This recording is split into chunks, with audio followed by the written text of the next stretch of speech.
Nous retrouvons dans cette vidéo pour effectuer la correction de la SARL Brocéliande.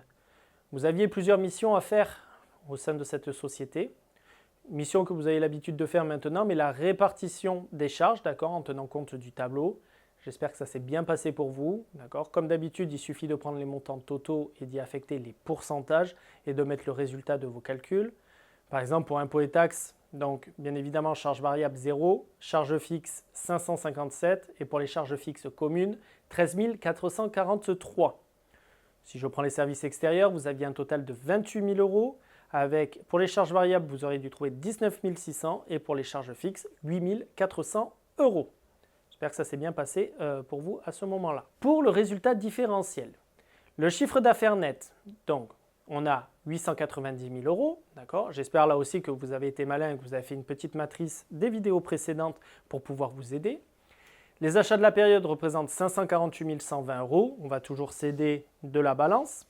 Les variations de stock, 22 370 euros.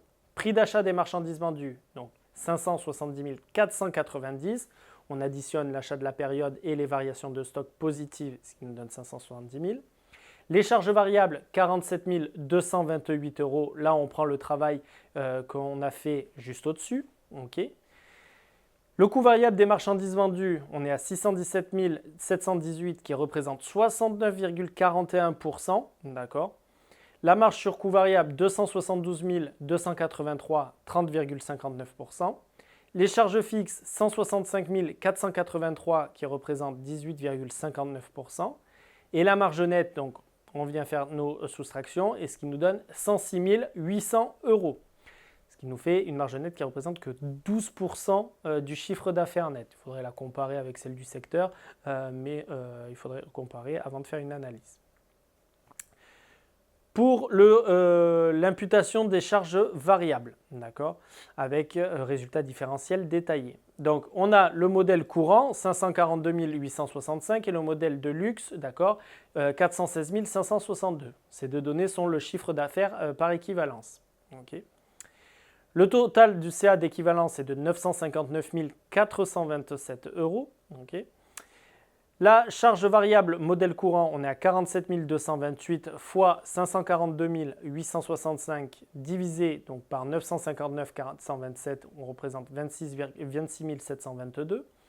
On fait le même calcul pour le modèle de luxe, sauf qu'on ne prend pas 542 000, on prend 416 562, ce qui nous donne 20 505 pour un total de 47 228. On a bien réparti nos charges variables selon les deux modèles, puisqu'on retrouve exactement le même total.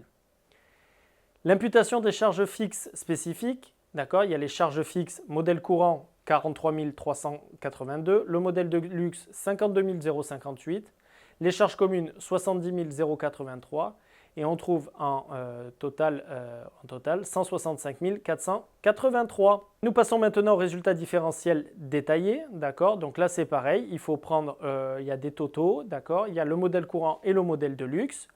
Le total d'achat de marchandises était de 548 120, qu'on vient ventiler de la façon suivante, 357 470 pour le modèle courant et 190 650 pour le modèle de luxe.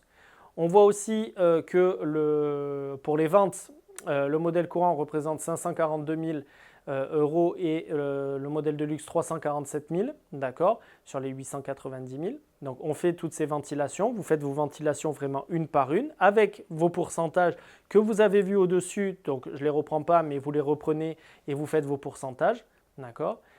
Et ensuite, ça va nous permettre de calculer le fameux seuil de rentabilité global. Le seuil de rentabilité global, notez-le-vous en dessous ou à côté de vos matrices, c'est quelque chose qui est souvent demandé et qui est souvent demandé quand vous avez ce style d'exercice-là. C'est le chiffre d'affaires fois les charges fixes divisé par la marge sur coût variable. Okay.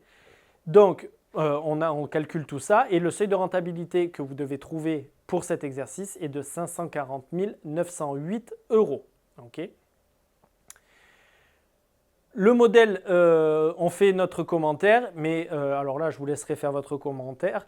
Mais pour moi, le seul modèle on va dire le modèle qui est le plus rentable, c'est le modèle de luxe qui est beaucoup plus rentable, qui représente 23% du chiffre d'affaires contre 18% du chiffre d'affaires pour le modèle courant. Donc le modèle de luxe est beaucoup plus rentable que le modèle courant. J'espère que cette correction vous a plu et nous nous retrouverons pour la prochaine vidéo.